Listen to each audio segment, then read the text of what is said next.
శ్రీమాత్రే నమః. శ్రావణ మాసం ప్రారంభము.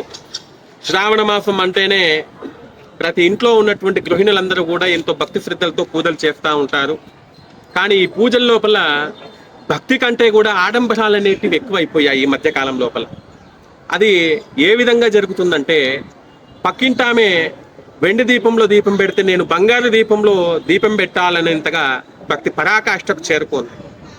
పక్కింటామే బంగారు పూలతో పూజ చేస్తే నేను అంతకు మించిన పూలతో పూజ చేయాలనేటువంటి విధంగా తయారవుతున్నారు. ఈ విధంగా పూజలు చేస్తే భగవంతుని అనుగ్రహం కాదు కదా, మన కుటుంబం మొత్తం కూడా ఆర్థిక బాధల్లో చిక్కుకుంటుంది. కాబట్టి ఇకనైనా ఆలోచించండి. భగవంతునికి ఆడంబరాలు అవసరం లేదు.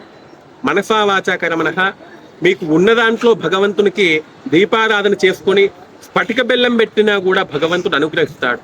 భగవంతుడు అనుగ్రహించడానికి కావాల్సింది మనస్ఫూర్తిగా మన మనసులో ఉండేటువంటి నిష్కలమైనటువంటి భక్తి.